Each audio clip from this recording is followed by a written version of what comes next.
Welcome to super fast 15. దేశంలో నేటితో సార్వత్రిక ఎన్నికల పోలింగ్ ముగిసిన నేపథ్యంలో సాయంత్రం 6:30 తర్వాత ఎగ్జిట్ పోల్స్ విడుదలయ్యాయి.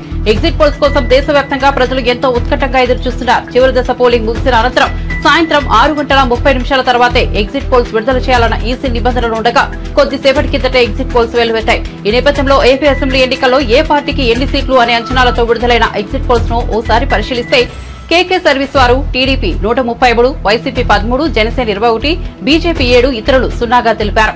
పీపుల్స్ పల్స్ వాళ్ళు టీడీపీ 95 నుంచి 110, వైసీపీ 45 నుంచి 60, జనసేన 14 నుంచి 20, బీజేపీ 2 నుంచి 5, ఇతరులు 0గా తెలిపారు. చాణిక్య స్ట్రాటజీస్ వారు టీడీపీ కూటమి 114 నుంచి 125, వైసీపీ 39 నుండి 49, ఇతరులు 0 నుంచి 1గా తెలిపారు. ఆత్మసాక్షి వారు వైసీపీ 98 నుంచి 116, టీడీపీ 59 నుంచి 77గా తెలిపారు. పైనేర్ టీడీపీ కూటమి 144+, వైసీపీ 31, ఇతరులు 0గా తెలిపారు. రైజ్ వారు టీడీపీ కూటమి 113 నుంచి 122, వైసీపీ 48 నుంచి 60, ఇతరులు 0 నుంచి 1గా తెలిపారు. ఆరావారు వైసీపీ 98 నుంచి 116, టీడీపీ 59 నుంచి 77, ఇతరులు 0గా తెలిపారు. రేస్ వారు వైసీపీ 117 నుంచి 128, టీడీపీ 48 నుంచి 58గా తెలిపారు. జనగలం టీడీపీ కూటమి నుంచి 104 నుంచి 118, వైసీపీ 44 నుంచి 57, ఇతరులు 0గా తెలిపారు. పోస్ట్ స్ట్రాటజీ గ్రూప్ వారు వైసీపీ 115 నుంచి 125, టీడీపీ 50 నుంచి 60గా తెలిపారు. ఆపరేషన్ చాణిక్య వారు వైసీపీ 95 నుంచి 102, టీడీపీ 64 నుంచి 68గా తెలిపారు.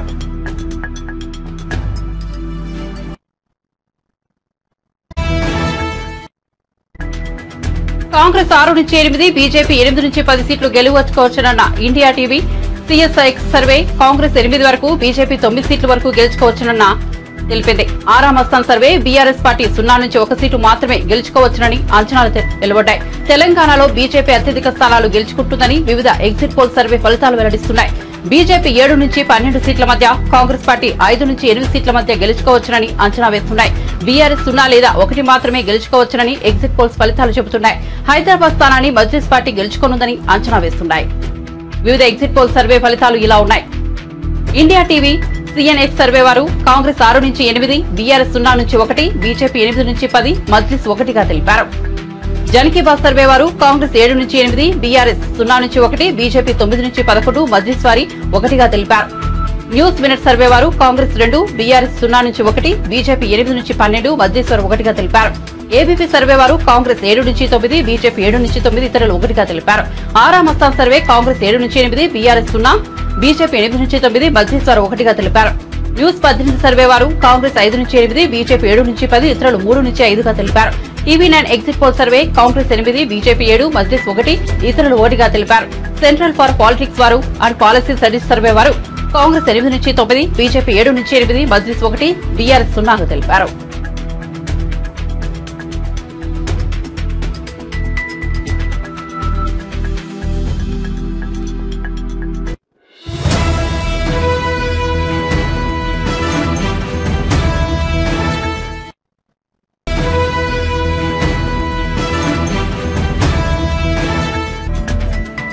తిరుమలలో హనుమాన్ జయంతి ఉత్సవాలను తిరుమల తిరుపతి దేవస్థానం వైభవంగా నిర్వహించింది. హనుమంతుడు జన్మస్థలంగా ప్రకటించిన అంజనాద్రిలో ఉదయం బాల ఆంజనేయ స్వామి వారికి ప్రత్యేక పూజలు, అభిషేకాలు నిర్వహించి నైవేద్యాలు సమర్పించారు. అనంతరం శ్రీవారి ఆలయం ఎదుట ఉన్న వేడి ఆంజనేయ స్వామి ఆలయంలో ప్రత్యేక పూజలు, అభిషేకాలు నిర్వహించారు.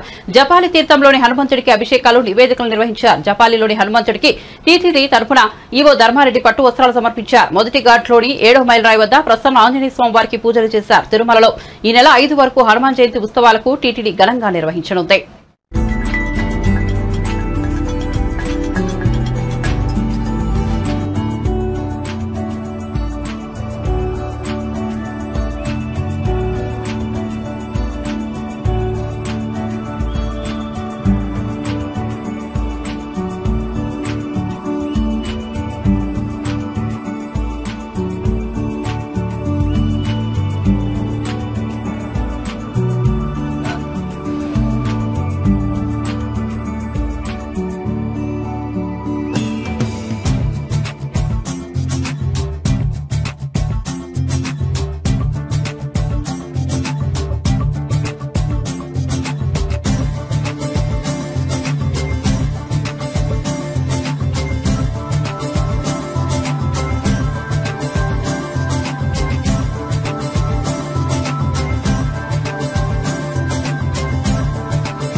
జన్మదిన సందర్భంగా మొదట ఆకాశగంగా తీర్థంలో హనుమంతుని యొక్క అమ్మ అయినటువంటి అంజనీదేవి తపస్సు ఫలితంగా హనుమంతుని జన్మ ఆకాశగంగలో తిరుమలలో ఉద్భవించింది అని అందరికీ తెలిసిన విషయమే. అక్కడ బాలాంజనేయ స్వామి వారికి అంజనీదేవికి ఈరోజు పొద్దునే 8 గంటలకు అభిషేకం చేయడం జరిగింది. అభిషేకానంతరం అర్చన కూడా జరుగుతుంది. తర్వాత చాపాలి తీర్థంలో త్రేతాయుగంలో చాపాలి మహర్షి అయోధ్య నుంచి తపస్సు చేసుకోవడానికి తిరుమల కొండకు వచ్చి తపస్సు చేస్తూ ఈ చాపాలి తీర్థంలో హనుమంతుల వారు ప్రత్యక్షమై ఆ హనుమంతుల వారి ప్రత్యక్షమైన సందర్భంగా హనుమంతుల వారి ప్రత్యక్షాన్ని పురస్కరించుకొని జాపాలి మహర్షి ఇక్కడ హనుమంతుని విగ్రహాన్ని ప్రతిష్ఠించారు. త్రేతాయుగం నుంచి జాపాలి క్షేత్రంలో హనుమంతుడు విశేష పూజలు అందుకుంటున్నాడు. తిరుమల క్షేత్రాన్ని ఆయన గురువైనటువంటి వెంకటేశ్వర స్వామిని కొలుస్తూ ఇక్కడ అవతరిస్తూ ఉన్నాడు. భక్తులకు ఆరోగ్య ఐశ్వర్యాలను అందిస్తున్నాడు. దీని తర్వాత దేడి ఆంజనేయ స్వామి దగ్గర తిరుమల అర్చకులు ఈరోజు అభిషేకం చేస్తారు. 1వ ఘాట్ రోడ్లో అంటే డౌన్ ఘాట్ రోడ్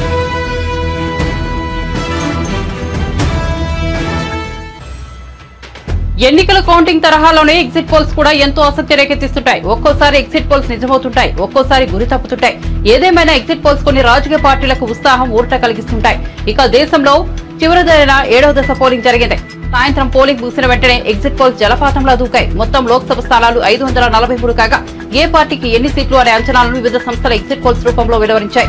ఆ వివరాలను పరిశీలిస్తే జన్ కీ బాత్ సర్వే వారు బీజేపీ కూటమి 362 నుండి 392, కాంగ్రెస్ కూటమి 141 నుండి 161, ఇతరులు 10 నుంచి 20గా తెలిపారు. న్యూస్ నేషన్ వారు బీజేపీ కూటమి 340 నుండి 378, కాంగ్రెస్ కూటమి 153 నుంచి 169, ఇతరులు 21 నుంచి 23గా తెలిపారు.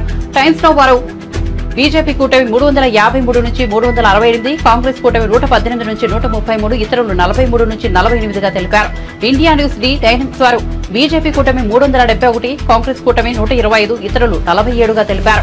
రిపబ్లిక్ పీమార్క్ వారు బీజేపీ కూటమి 359, కాంగ్రెస్ కూటమి 154, ఇతరులు 30గా తెలిపారు. రిపబ్లిక్ భారత్ మ్యాట్రిక్స్ బీజేపీ కూటమి 353 నుంచి 368, కాంగ్రెస్ కూటమి 118 నుంచి 133, ఇతరులు 43 నుంచి 48గా తెలిపారు. దైనిక్ భాస్కర్ బీజేపీ కూటమి 281 నుంచి 350, కాంగ్రెస్ కూటమి 145 నుంచి 201, ఇతరులు 33 నుంచి 49గా తెలిపారు.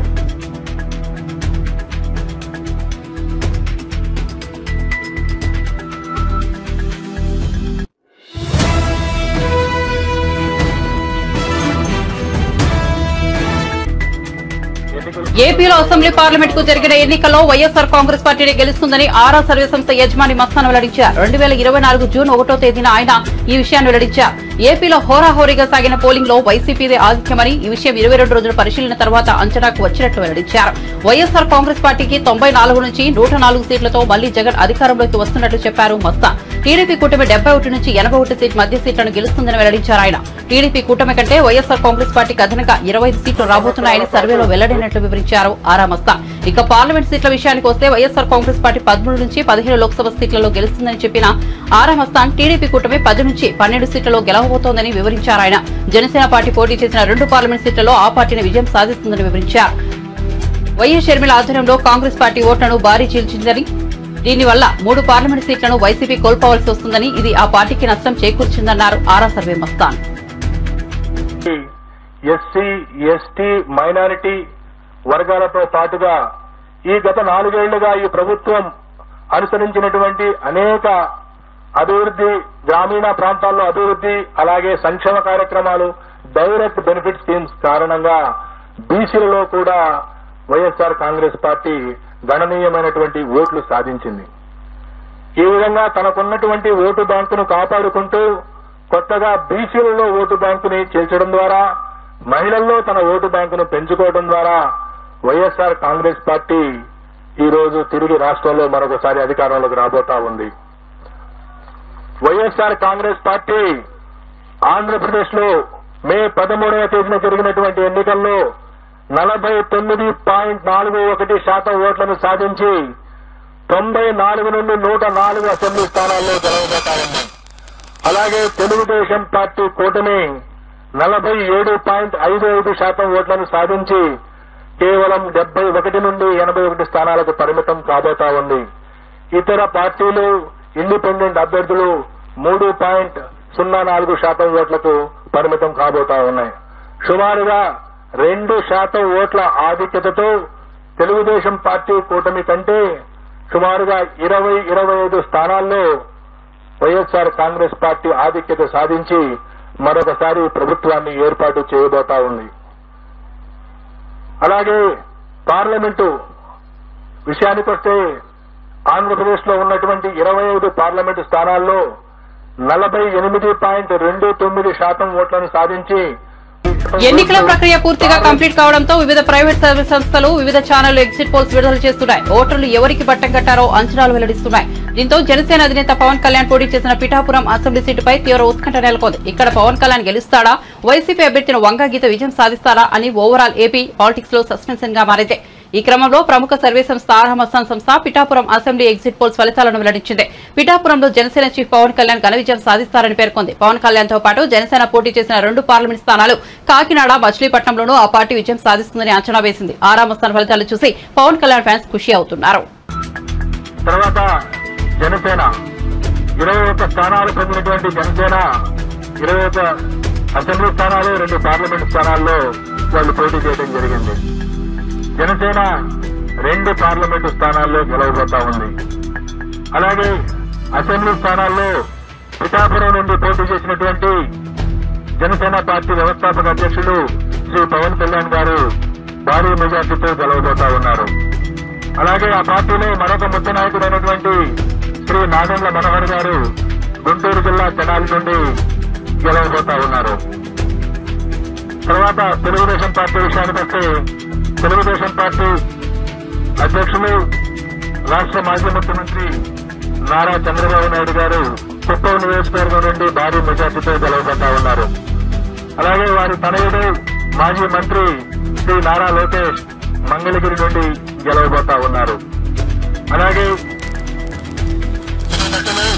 శ్రీ నందమూరి బాలకృష్ణ గారు హిందూపురం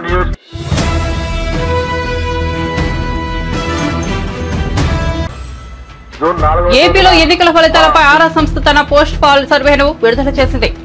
ఏపీలో బీజేపీ 3 లోక్సభ స్థానాల్లో గెలిచే అవకాశాలున్నాయని తెలిపింది. అనకాపల్లి లోక్సభ స్థానం నుంచి బీజేపీ అభ్యర్థి సీఎం రమేష్, నరసాపురం నుంచి శ్రీనివాస్ శర్మ గెలిచే అవకాశాలున్నట్లు ఆరా సర్వేలో తేలిందన్నారు. ఏపీలో ఎన్నికల ఫలితాలపై ఆరా సంస్థ తన పోస్ట్ పోల్ సర్వేను విడుదల చేసింది. ఏపీలో బీజేపీ 3 లోక్సభ స్థానాల్లో గెలిచే అవకాశాలున్నాయని తెలిపింది. అనకాపల్లి లోక్సభ స్థానం నుంచి బీజేపీ అభ్యర్థి సీఎం రమేష్, నరసాపురం నుంచి శ్రీనివాస్ వర్మ గెలిచే అవకాశాలున్నట్లు ఆరా సర్వేలో తేలిందన్నారు. రాజంపేట నుంచి బీజేపీ అభ్యర్థిగా పోటీ చేసిన మాజీ సీఎం నల్లారి కిరణ్ కుమార్ రెడ్డి గట్టి పోటీ ఇచ్చినప్పటికీ ఓటమి చెందే అవకాశాలు ఉన్నాయని తెలిపారు. రాజమహేంద్రవరం లోక్సభ స్థానం నుంచి బీజేపీ రాష్ట్ర అధ్యక్షులు దగ్గుపాటి పురంధేశ్వరి గట్టి పోటీ ఎదుర్కొంటారని, స్వల్ప మెజార్టీతో గెలిచే అవకాశాలున్నట్లు తెలిపారు. ఈ నియోజకవర్గం నుంచి బీజేపీ లేదా వైసీపీ నుంచి ఎవరు గెలిచినా 10 నుంచి 20 వేల మెజార్టీతోనే గెలిచే అవకాశం ఉందని ఆరా సంస్థ వెల్లడించింది.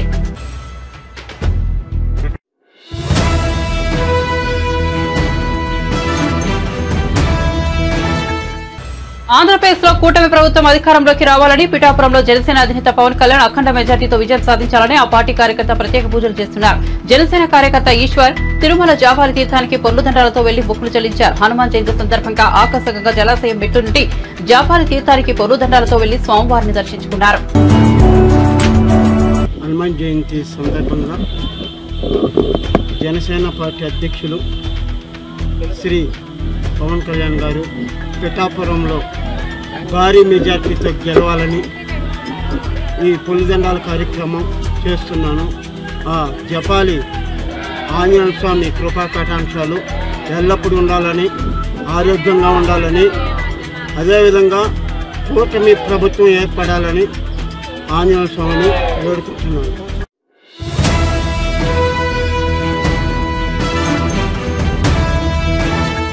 టీడీపీ అధినేత నారా చంద్రబాబు నాయుడు విదేశీ పర్యటనపై మంత్రి జోగి రమేష్ ఆసక్తికర వ్యాఖ్యలు చేశారు. శనివారం తాడేపల్లిలో వైఎస్ఆర్ కాంగ్రెస్ పార్టీ ప్రధాన కార్యాలయంలో ఆయన మీడియాతో మాట్లాడుతూ చంద్రబాబు విదేశీ పర్యటన $1 మిలియన్ ప్రశ్నగా మారిందన్నారు. చంద్రబాబు ఏ దేశానికి వెళ్లారు, ఎక్కడికి వెళ్లాలో పార్టీ నేతలకు సైతం తెలియదని, విదేశీ పర్యటన ఇంత గోప్యంగా ఉంచాల్సిన అవసరం ఏంటని ప్రశ్నించారు. ఎన్నికల్లో దోచుకున్న డబ్బులు దాచుకోవడానికి వెళ్లారు కనుకే ఇంత సీక్రెట్ గా ఉంచారని ఆరోపించారు. ఆయన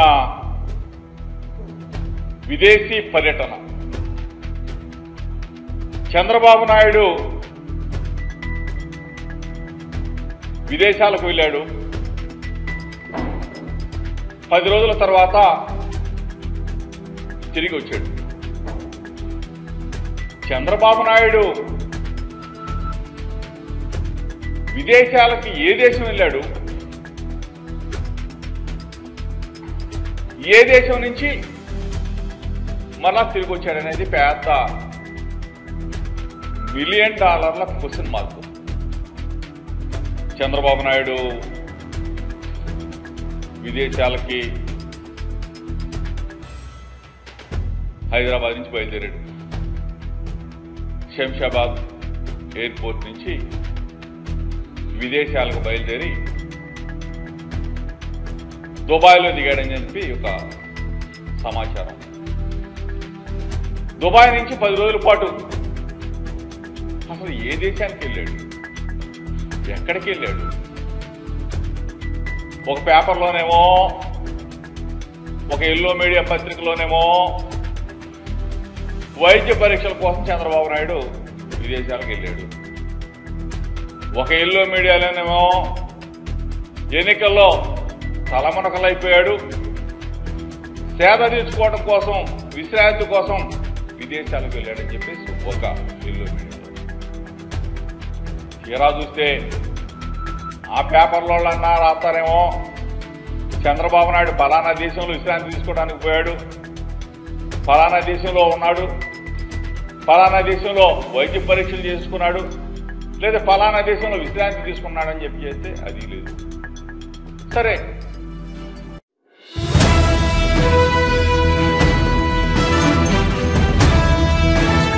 తెలంగాణ రాష్ట్ర ఆవిర్భావ దశాబ్ది ఉత్సవాలకు అనారోగ్య కారణాలతో కాంగ్రెస్ అగ్రనేత సోనియా గాంధీ హాజరు కాలేకపోతున్నారని వి హనుమంతరావు అన్నారు. శనివారం ఆయన మీడియాతో మాట్లాడుతూ 1969 ఉద్యమం కొత్తగూడెం ఖమ్మంలో పవర్ ప్లాంట్ లో ప్రారంభమైందని, ఆ ఉద్యమంలో అనేక మంది పాల్గొన్నారని తెలిపారు. లేక్ వ్యూ గెస్ట్ హౌస్ లో సోనియా గాంధీకి 42 మంది ఎమ్మెల్యేల సంతకాలతో వినతిపత్రం అందజేసి ఆంధ్ర పెద్దతనంతో ఉండలేమని చెప్పామని విహెచ్ గుర్తు చేశారు. పార్లమెంట్ లో తెలంగాణ బిల్లుకు ఆంధ్ర ఎంపీలు అడ్డుపడుతున్నప్పటికీ గట్టిగా పోరాడామని అన్నారు.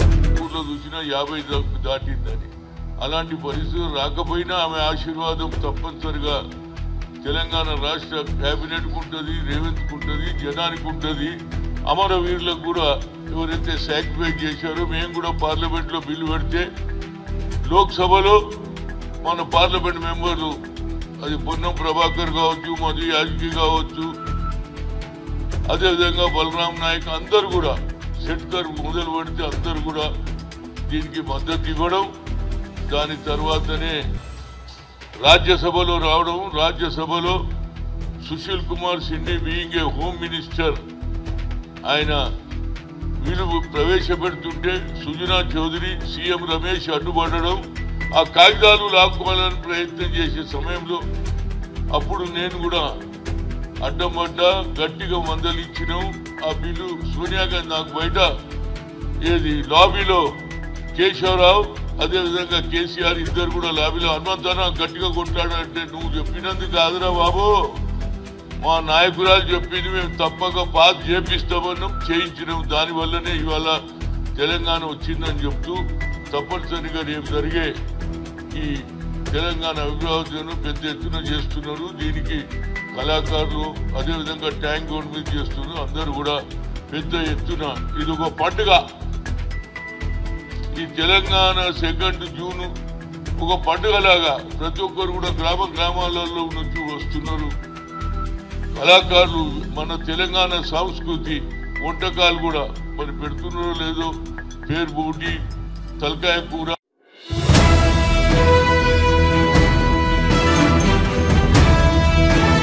విశాఖ భూముల వ్యవహారంలో సీఎస్ జవహర్ రెడ్డి పేరు వినిపిస్తున్న నేపథ్యంలో టీడీపీ పొలిట్ బ్యూరో సభ్యుడు వర్లరామయ్య మీడియా సమావేశం ఏర్పాటు చేసి తీవ్రస్థాయిలో ధ్వజమెత్తారు. అధికారం అడ్డగా పేదల భూములు కొట్టేసేందుకు వైసీపీ పథక రచన చేసిందని, ఇందులో సీఎస్ జవహర్ రెడ్డి కీలక పాత్రధారిని ఆరోపించారు. 200 ఎకరాలను సీఎస్ ఆయన తనయుడు, అతని బినామీలు కొట్టేశారని జనసేన నేత మూర్తి యాదవ్ ఆరోపణలు చేస్తే తమ తప్పు లేదని నిరూపించుకోకుండా మూర్తి యాదవ్ పై బెదిరింపులకు పాల్గొనడం ఏంటని వర్లరామయ్య మండిపడ్డారు. దాదాపు 2000 కోట్ల విలువైన ఈ భూదందాపై గవర్నర్ జోక్యం చేసుకోవాలని, పూర్తిస్థాయి విచారణకు ఆదేశించాలని విజ్ఞప్తి చేశారు. సీఎస్ గా జవహర్ రెడ్డి కొనసాగితే మూర్తి యాదవ్ ప్రాణాలకు ముప్పు ఉందని వల్లరామయ్య ఆందోళన వ్యక్తం చేశారు. రూపాయల ఖరీదయ్యే భూమిని ఆయన కుమారుడు లేకపోతే ఆయన కుమారుడి పేరు మీద లేకపోతే ఆయన బినామీలో కొట్టేశారు. నా దగ్గర ఆధారాలు ఉన్నాయని చెప్పి ఒక బాధ్యత కలిగిన రాజకీయ నాయకుడు విశాఖపట్నం నుంచి మాట్లాడుతున్నాడు. నేను ఈ సందర్భంగా కొన్ని ప్రశ్నలు పాలనా యంత్రాంగానికి వేస్తూ ఉన్నా. నేను అదే మూర్తి యాదవ్ అనే ఒక కార్పొరేటర్ కావచ్చు, లేకుంటే జనసేన పార్టీ నుంచి ఒక నాయకుడు కావచ్చు, అతను ఆరోపణలు చేస్తే వేరే అధికారి మీద పాలనా యంత్రాంగం చూస్తూ ఊరుకుంటుందా? యాంటీ కరప్షన్ బ్యూరో చూస్తూ ఊరుకుంటుందా? పై స్థాయి అధికారులు చూస్తూ ఊరుకుంటారా? ఒక తహసీల్దార్ మీద వచ్చిందండి ఇదే allegation. What that district collector will do? Immediately will order for an enquiry. ఏమై తహసీల్దార్ నువ్వు 600 ఎకరాలు 800 ఎకరాలు కొట్టేసావట, 2000 కోట్ల రూపాయల భూమి కొట్టేసావట, what is this nonsense? నీ ఎంక్వైరీ వేస్తున్నాను నీ మీద. అక్కడ ఎంక్వైరీ ఆఫీసర్ ముందు అటెండ్ అయ్యి నీ నిర్దోషిత్వాన్ని నిరూపించుకో.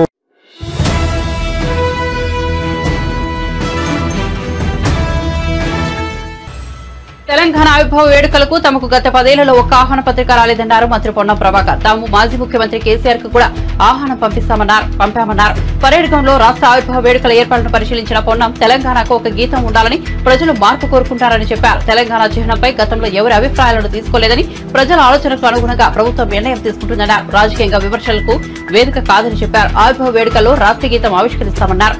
అన్ని రాజకీయ పార్టీలు వేడుకలు జరుపుకోవాలన్నారు. తెలంగాణ అమరులను ప్రధాని నరేంద్ర మోదీ అవమానించారని విమర్శించారు. పొన్నం తల్లిని చంపి బిడ్డను తెచ్చుకున్నారని హేళన చేశారన్నారు. సోనియా గాంధీ తెలంగాణ ఇచ్చిన ప్రదాత, సోనియా వస్తారని నమ్మకం ఉందన్నారు. జై జై హే తెలంగాణ పాట తెలంగాణ సమాజాన్ని సంఘటితం చేసే శక్తిగా అభివర్ణించారు. మంత్రి జూపల్లి కృష్ణారావు తెలంగాణ రాష్ట్ర సాధన కోసం వందలాది బిడ్డలు ప్రాణాలు అర్పించారని చెప్పారు. గొప్ప తెలంగాణ ఏర్పడాలని అమరవీరులు కోరుకున్నారు. అమరవీరుల ఆంక్షలకు భిన్నంగా పాలన కొనసాగుతుందన్నారు. బీజేపీ బీఆర్ఎస్ ఇష్టానుసారంగా మాట్లాడుతున్నారని విమర్శించారు. గలమెత్తి తెలంగాణ యొక్క వాదాన్ని పార్టీ అన్ని రాజకీయ పార్టీలు నిర్ణయం తీసుకునే విధంగా జరిగితే దురదృష్టం. ప్రస్తుత ప్రధానమంత్రి తెలంగాణ సమాజాన్ని అవహేళనపరిచే విధంగా తెలంగాణ అమరులందరినీ కూడా కించపరిచే విధంగా తల్లి చనిపోయింది, బిడ్డ తెచ్చుకున్నారు, దొంగతనం తెచ్చుకున్నారు అనేటువంటి మాట ఏ తెలంగాణ కోసం ఉద్యమించారో వాళ్ళందరూ కూడా స్పందించాల్సిన అవసరం ఉందని కోరుతా ఉన్నాం. మేము ఎప్పుడు కూడా రాజకీయ పార్టీగా ఎవరిని అవంటలేం. తెలంగాణ ఏర్పాటులో సుష్మా స్వరాజ్ గారి పాత్రను ఎప్పుడు మర్చిపోం. కానీ ఈనాటి ప్రధాని స్వయంగా పార్లమెంటు వేదికగా తెలంగాణను అవమానపరిస్తే తెలంగాణ ఉద్యమకారులుగా బాధపడతా ఉన్నాం. తెలంగాణ ప్రజలందరూ కూడా ఈ అంశాన్ని సీరియస్గా తీసుకోవాల్సిన అవసరం ఉంది అనే మాట ఈ సందర్భంగా ఆవిర్భావ దినోత్సవం సందర్భంగా జ్ఞాపకం చేస్తాను. మరి ఏది ఏమైనా రాబోయే కాలంలో తెలంగాణ మరింత అన్ని రకాలుగా ప్రజాస్వామికంగా అసలు తెలంగాణ పోరాటము, నినాదము, ఉద్యమమే ఆత్మగౌరవానికి సంబంధించి. అంటే ఆత్మగౌరవం లేకుండా ఉండే పరిస్థితుల నుంచి ఆత్మగౌరవంగా సెల్ఫ్ రెస్పెక్ట్గా ఉండేటువంటి విధంగా మనందరం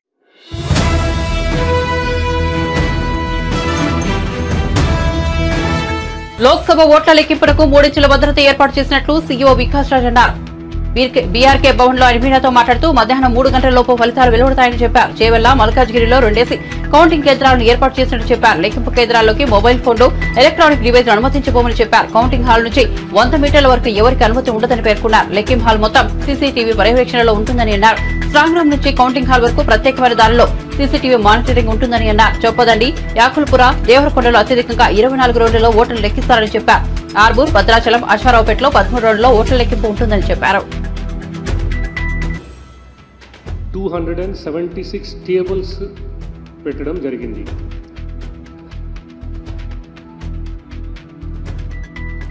దానికి హాల్స్ నేను ఆల్రెడీ చెప్పాను ఇంతకుముందు. ప్రతి పార్లమెంట్ కాన్స్టిట్యుయెన్సీకి అట్లీస్ట్ 1, ఒక 2 ప్లేస్లో 2 కౌంటింగ్ హాల్స్ పోస్టల్ బ్యాలెట్ కోసం ఉంటాయి. ఈ హాల్స్ లోపల టోటల్ అంతా కలిపి 276 టేబుల్స్ ఉంటాయి. ఒక్కొక్క టేబుల్ మీద ఒక్కొక్క ఏఆర్ఓ ఉంటారు. Every table postal ballot count చేసే ప్రతి టేబుల్ మీద ఒక senior officer designated by election commission ARO గారు ఉంటారు. ఆయన కింద ఒక సూపర్వైజర్ ఉంటారు, కౌంటింగ్ సూపర్వైజర్, ఇద్దరు కౌంటింగ్ అసిస్టెంట్స్ ఉంటారు, తర్వాత ఒక మైక్రో అబ్జర్వర్ ఉంటారు. Every table will have a micro observer. So ఇది అంతా చేసేది ఆల్మోస్ట్ 1600-1700 వరకు staff will be involved in the counting of postal ballots. తర్వాత ఈటీపీబీఎస్కి కొంత ప్రిస్క్రైబ్డ్ ప్రొసీజర్ ఉంది ఈసీఐ వారిది. అంటే ఈటీపీబీఎస్ అంటే అది ఎన్వలప్స్ వస్తాయి. ఎన్వలప్స్లో స్కానింగ్ అవి అంతా.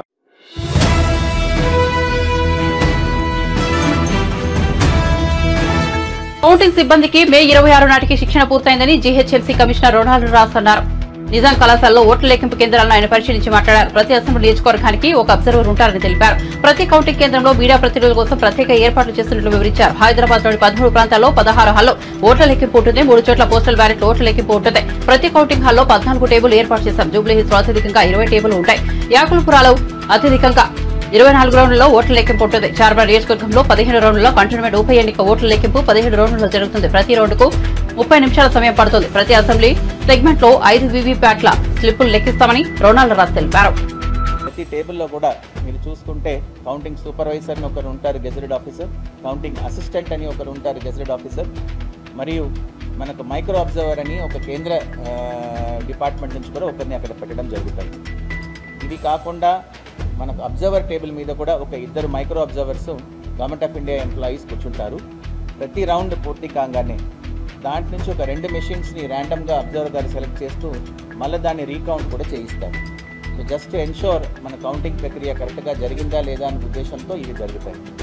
మన కౌంటింగ్కు మన కంట్రోల్ యూనిట్ అని ఏం బాక్స్ చెప్తున్నామో ఆ బాక్స్ మాత్రమే లోపలికి వస్తాయి. ఆ బాక్స్లోనే కౌంటింగ్ రిజల్ట్ బటన్ కూడా ఉంటుంది. సో ప్రతి టేబుల్ కూడా మనం పొలిటికల్ పార్టీస్ తరఫు క్యాండిడేట్స్ తరఫు నుంచి కౌంటింగ్ ఏజెంట్స్ని అనుమతిస్తాము. ఆ కౌంటింగ్ ఏజెంటు ప్రతి మెషిన్లో ఏమేమి ఓటు పోల్ అయినది కూడా వాళ్ళు చూసుకోవచ్చు. వాళ్ళు మళ్ళీ దాన్ని నోట్ కూడా చేసుకోవచ్చు. అలాగే ఇక్కడ పోస్టల్ బ్యాలెట్ కూడా సెపరేట్గా వాళ్ళు కౌంటింగ్ ఏజెంట్ పెట్టుకుని చేసుకోవడానికి కూడా మేము వెసులుబాటు కల్పించాము. అలాగే ఈ హాల్లో మన క్యాండిడేట్ కానీ వాళ్ళ ఎలక్షన్ ఏజెంట్ కానీ మళ్ళీ ఏఆర్ఓ టేబుల్ మీద ఏమైనా కౌంటింగ్ ప్రక్రియ జరిగితే దాని మీద చూడడానికి కూడా మన ఎలక్షన్ మన పొలిటికల్ పార్టీ వాళ్ళకు క్యాండిడేట్స్ కూడా అనుమతి ఇవ్వడం జరుగుతుంది. సో అన్ని రంగాల్లో కూడా we are prepared for the purpose of counting. 4వ తారీఖు ఈ కౌంటింగ్ ప్రక్రియ అనేది చాలా సాఫీగా పీస్ఫుల్గా చేయడానికి.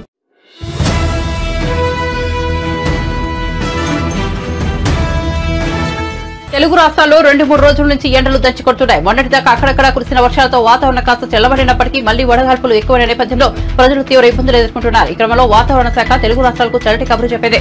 తెలుగు రాష్ట్రాల్లోకి రుతుపవనాలు వచ్చేస్తున్నాయని తెలిపింది. ఏపీలో ప్రవేశిస్తాయని, జూన్ 10న తెలంగాణలో ప్రవేశిస్తాయని తెలిపింది వాతావరణ శాఖ.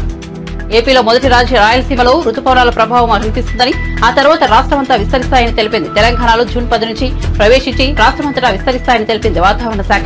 జూన్ 2 నుంచి ఏపీలో వర్షాలు కురిసే అవకాశం ఉందని, అప్పటిదాకా వాతావరణం పొడిగా ఉంటుందని తెలిపింది. దక్షిణ కోస్తాలో వడగాలులు కొనసాగుతాయని, అక్కడక్కడ ఓ మోస్తరు నుంచి భారీ వర్షాలు కురిసే అవకాశం ఉందని తెలిపింది వాతావరణ శాఖ.